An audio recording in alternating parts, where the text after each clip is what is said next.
বলে ললিতা, ও ললিতা, আমার রায় কোথায় ললিতা? ললিতা বলছে, শোনো না, শোনো সাহেব, তোমার রায় ওই কুঞ্জের মধ্যে মান করে বসে আছে।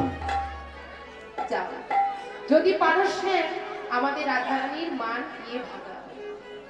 এই বলে আজ গোবিন্দ আমার ছুটতে ছুটতে চলেছে শ্রীমতী রাধারানীর কাছে।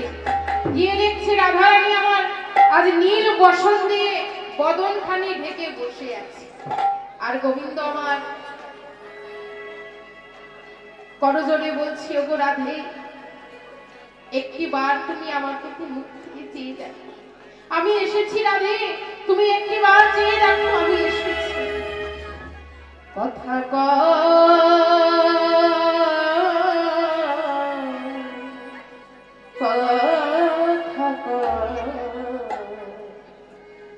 ওগো বিনোদিনী রাধে, কথা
রাধারানী আমার কোনো কথা বলছে না।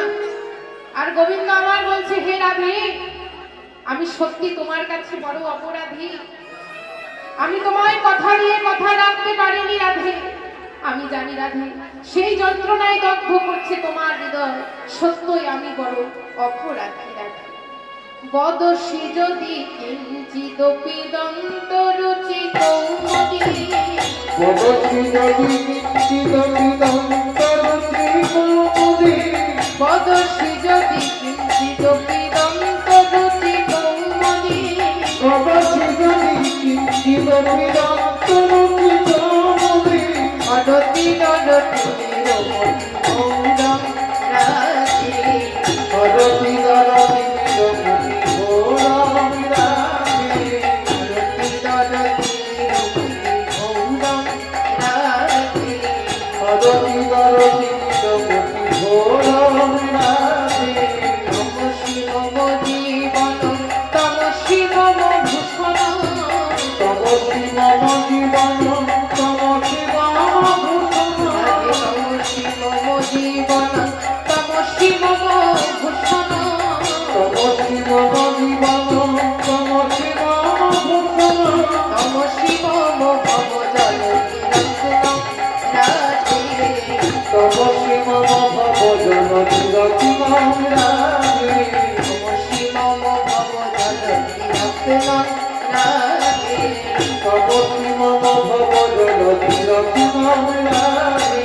তুমি আমার অঙ্গের পুষ্প, তুমি আমার অঙ্গের ভূষাবে, তুমি আমার অঙ্গের পুষ্প, তুমি আমার অঙ্গের ভূষণ, তুমি আমার কানাধিকা, তুমি আমার অঙ্গের ভূষণ, তুমি আমার কানাধিকা, তুমি আমার অঙ্গের ভূষণ, তুমি আমার কানাধিকা, তুমি আমার অঙ্গের ভূষণ, তুমি আমার কানাধিকা, তুমি আমার অঙ্গের ভূষণ। সরগরল খণ্ডনম মম শিরসি মন্দনম, সরগরল খণ্ডনম মম শিরসি মন্দনম, সরগরল খণ্ডনম মম শিরসি মন্দনম,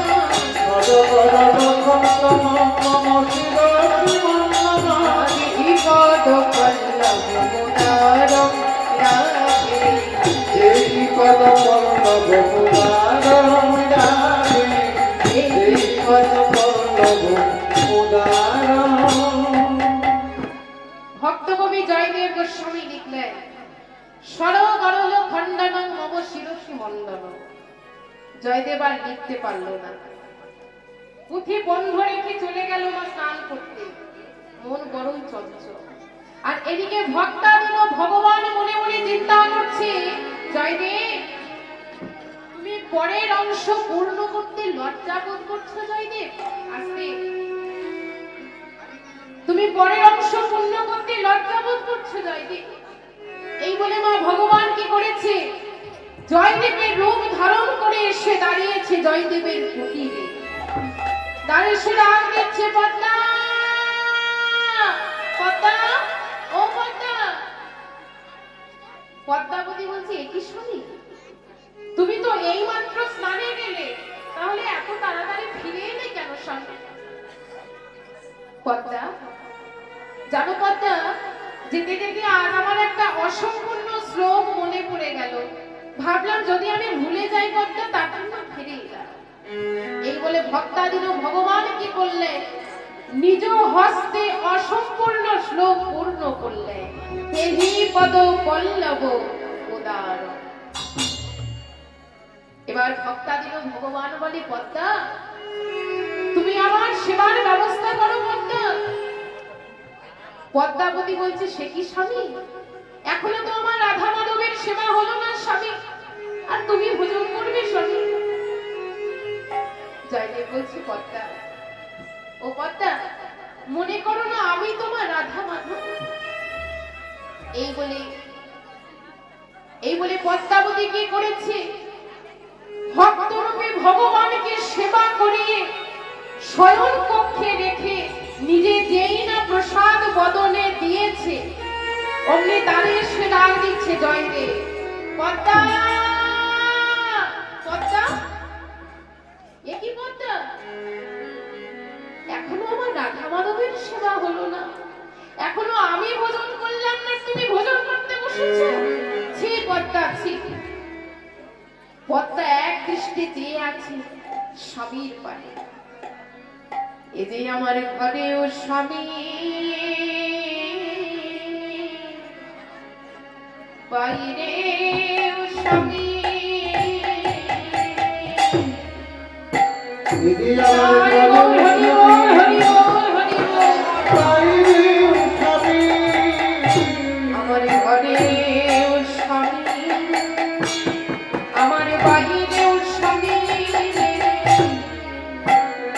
আমার ঘরে স্বামী, বাইরে স্বামী, আমি নারী কিছু বুঝতে নারী,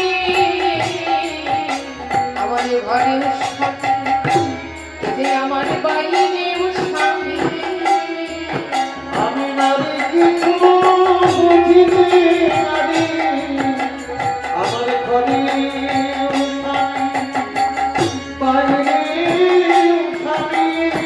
আমি নারী কিছু বুঝতে নারী, আমার ঘরে স্বামী, বাইরে স্বামী, আমি নারী কিছু বুঝিতে নারী, আমার ঘরে স্বামী, বাইরে স্বামী।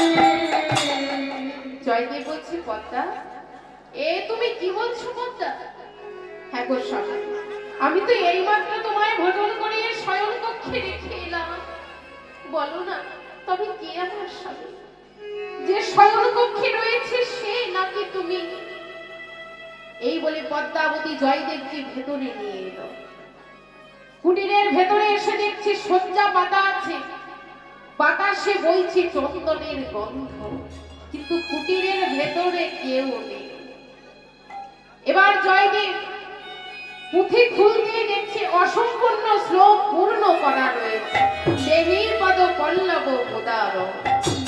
বুঝতে আর বাকি থাকলো না। বলে, পদ্মা তুমি ধন্য, পদ্মা ধন্য এই বীরভূমের মাটি। আজ তুমি আমার রাধা মাধবের দর্শন পেয়েছো পদ্মা। ওগো পদ্মা, ভগবান ভোজন করলে হয় প্রসাদ, আর ভক্ত যদি ভোজন করে হয় মহাপ্রসাদ। নিতাই গৌর হরি বল, হরি বল।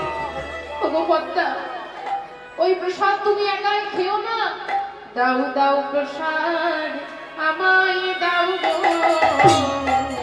দাও দাও প্রসাদ আমায় দাও তুমি দাও দাও প্রসাদ আমায় দাও গো। দাও দাও প্রসাদ আমায় দাও আমি প্রসাদ পেয়ে ওগো ধন্য হব, দাও দাও প্রসাদ আমায় দাও গো। প্রসাদ পেয়ে ধন্য হব, দাও দাও প্রসাদ আমায় দাও আমি প্রসাদ পেয়ে ধন্য হব, দাও দাও প্রসাদ আমায় দাও গো। আমি তো